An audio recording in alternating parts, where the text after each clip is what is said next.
Nah sekarang nih Bapak, lalu lebih lanjut apa yang perlu kita tata? Kenapa kok ini ya ada 4 ya standarnya? Standar kompetensi lulusan, standar isi ya. Kalau sekarang kalau dasar yuridisnya jelas, karena dalam peraturan pemerintahnya disebutkan ya bahwa acuan kurikulum itu standarnya 4, SKL, SI, proses penilaian. Ini secara yuridis. Tetapi secara teori, kenapa kok 4 standar itu yang terkait dengan kurikulum? Karena Bapak kalau bisa Ibu Bapak cek ya di berbagai teori apapun, kurikulum itu komponennya akan selalu berbicara 4 hal.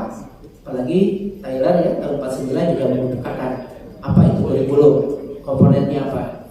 Selalu berbicara 4 komponen. Pertama tujuan, yang kedua materi, yang ketiga strategi, yang keempat evaluasi. Selalu berbicara 4 hal ini pada saat berbicara kurikulum. Jadi secara yuridis ya, karena dalam PP-nya bahwa standar terkait kurikulum itu SKL, SI, proses penilaian. Tapi secara teoritis berbicara kurikulum itu akan selalu berbicara tujuan, materi, strategi, evaluasi. Maka yang pertama tujuannya standar kompetensi lulusan. Materinya apa?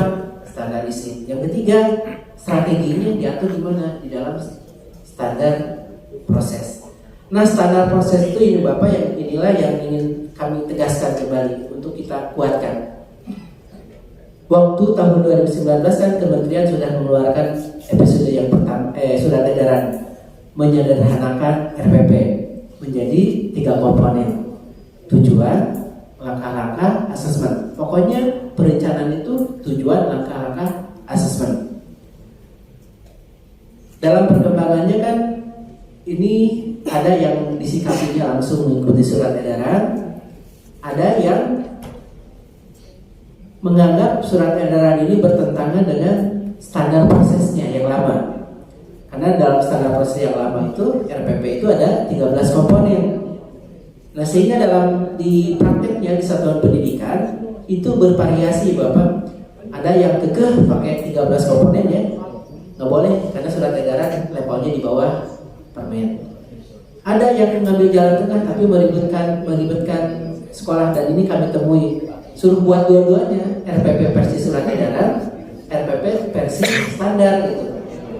Nah ini yang disikapinya itu variasi ternyata. Jadi tujuannya ingin menyederhanakan, tetapi dampaknya malah merugikan. Nah itu kan malah jadi kontraproduktif. Maka melalui revisi inilah kita menegaskan kebijakan itu nggak pinplang sebenarnya. Jadi sejak 2019 itu justru konsisten ingin menyederhanakan administrasi, bahwa perencanaan itu cukup 3 komponen: tujuan, langkah-langkah, asesmen. Sejak 2019 pertama kali kita mengeluarkan kebijakan itu konsisten justru. Nah supaya tidak bertentangan, standarnya kita harus sesuaikan pada saat revisi ya. Makanya perencanaan itu 3 komponen. Nah, waktu kurikulum Merdeka diterapkan, diimplementasikan di tahun 2021 ya. Waktu itu kita kenapa menyiapkan perangkat ajar yang kemudian nama diantaranya adanya modul ajar. Waktu itu kita menyiapkan modul ajar itu adalah untuk membantu guru-guru yang masih kesulitan. Kalau proses belajar, kalau yang masih kesulitan itu terbantu tahapan per tahapannya. Bagi yang masih kesulitan, tidak usah lagi bikin perencanaan pembelajaran, tinggal pakai langsung. Karena kami ingin lebih memudahkan administrasi guru. Bagi yang masih kesulitan itu, nggak usah cari-cari lagi kemana-mana, tinggal pakai langsung. Bagi siapa? Bagi yang masih kesulitan. Tapi implementasinya bagaimana? Nah, implementasinya itu justru modul ajar yang disiapkan diminta diikuti formatnya, sistematikanya oleh semua yang menerapkan kurikulum Merdeka. Sehingga tujuannya justru ingin membantu memudahkan, implementasinya malah nambahin kerjaan guru. Kami temui yang awal-awal itu ya disuruh ikuti contoh format katanya, dimodifikasi, contoh ikuti 35 halaman, sistematikanya lengkap segala macam gitu.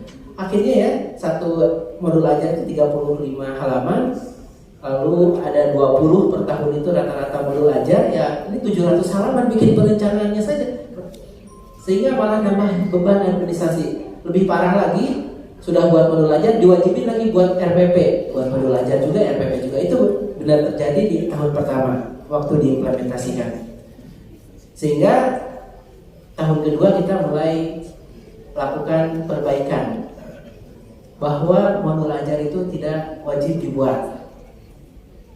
Yang wajib dibuat itu sekali lagi adalah perencanaan pembelajaran. Perencanaan pembelajaran itu cukup membuat 3 komponen. Lalu kenapa disiapkan modul ajar? Bagi orang-orang yang masuk ke kelas nggak tahu harus ngapain, dia itu cukup pakai modul ajar, tinggal pakai langsung. Bagi yang kesulitan, jadi dia nggak usah lagi sibuk bikin administrasi, tinggal ikuti langkah-langkah yang ada di dalam modul ajar. Bagi yang kesulitan, tapi bagi yang sudah kreatif, inovatif, yang sudah tahu belajar, ya mungkin cukup 1 halaman juga nggak apa-apa perencanaannya, langkah-langkahnya, karena dia tahu ngajar. Tapi kalau orang yang mungkin nggak tahu belajar materi lain, dikasih langkah-langkah, bingung dia harus ngapain, sehingga kebutuhannya nanti disesuaikan. Jadi itu yang ingin kami kuatkan melalui panduan di tahun kedua yang waktu itu kita revisi, bahwa yang wajib, yang perlu disusun itu adalah perencanaan. Bagi yang ibu bapak yang mungkin kesulitan menyusun perencanaan pembelajaran, tinggal pakai langsung, nggak usah bikin, tinggal ganti identitas saja. Bagi ibu bapak yang sudah kreatif, inovatif, ya sudah kembangkan sesuai kapasitasnya. Yang penting minimal 3 komponen tadi. Itu yang kita ingin perkuat di tahun kedua. Tapi ternyata masih juga di tahun kedua ini yang kita temui ya, modul ajar masih seolah-olah wajib dibuat. Karena mungkin contoh-contoh yang kita siapkan itu masih dalam bentuk modul ajar. Maka tahun ini yang akan kami siapkan itu dalam bentuk RPP yang lebih sederhana, perencanaan pembelajaran yang lebih sederhana, yang mungkin cukup 1 halaman atau 2 halaman tahun ini kita kembangkan. Supaya apa? Fokus utama guru itu bukan mikirin administrasinya, tapi bagaimana memastikan penalaran itu terbangun. Jadi itu ya, dasarnya sudah jelas, standar penilaiannya sudah, standar prosesnya kita tata ya, di mana perencanaan pembelajaran itu yang memuat minimal 3 komponen. Justru kita ingin tetap konsisten menyederhanakan administrasi. Kalau dulu ya setelah penilaian, setelah proses itu wajib buat silabus 22 silabus sekian komponen, RPP sekian komponen.